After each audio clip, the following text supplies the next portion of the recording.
সিঁদুর হাতে লিলি শাখা কেমনে করলি পরকে আপন সাজালি তুই বোকা আপন করে ছাইড়ে দিলি তুই দিলি শুধু ব্যথা তুই আমাকে দিলি ধোকা তুই আমাকে দিলি ধোকা তুই আমাকে দিলি ধোকা তুই আমাকে দিলি ধোকা তুই আমাকে দিলি ধোকা তুই আমাকে দিলি ধোকা তুই আমাকে দিলি ধোকা তুই আমাকে দিলি ধোকা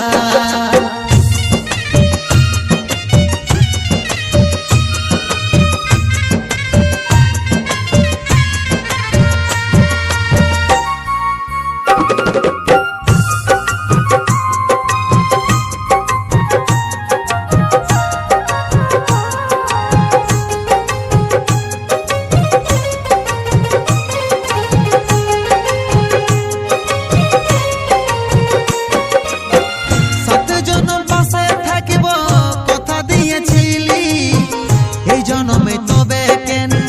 ছেড়ে চলে গেলি আমি ভেবেছিলি তোকে করব রাজরানী সেটা কেন ভুলে গেলি ওরে বেঈমানি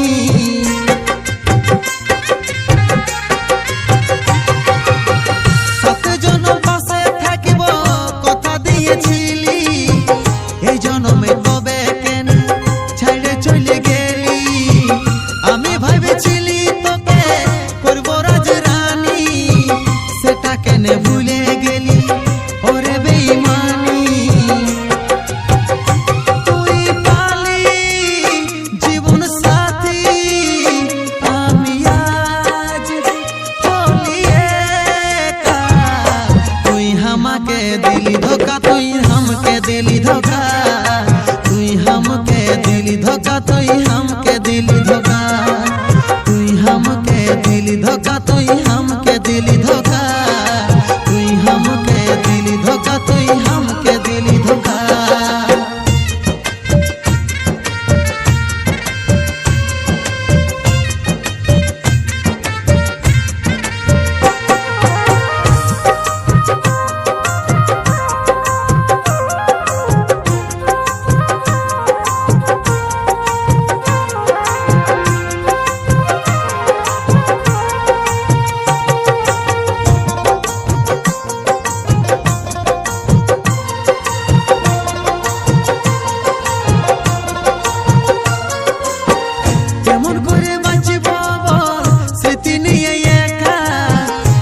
অপরাধ করেছিলি সাজালি রে বোকা সুখে থাকিস ভালো থাকিস ওরে বেঈমানি ধোকা যখন দিতে পারিস ভুলে যাবি জানি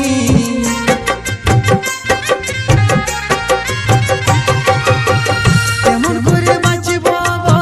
স্মৃতি নিয়ে একা কি অপরাধ করেছিলি সাজালি রে বোকা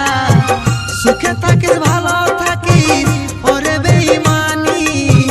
ধোকা যখন দিতে পারিস ভুলে যাবি জানি স্বার্থপর তুই সুযোগ বুঝে ভালোই দেখে তুই মৌকা তুই আমাকে দিলি ধোকা তুই আমাকে দিলি ধোকা তুই আমাকে দিলি ধোকা তুই আমাকে দিলি ধোকা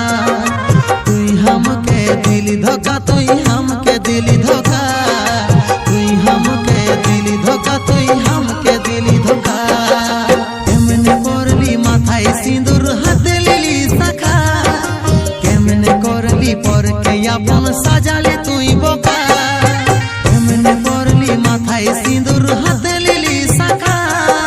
केमने करली परके आपन साजाले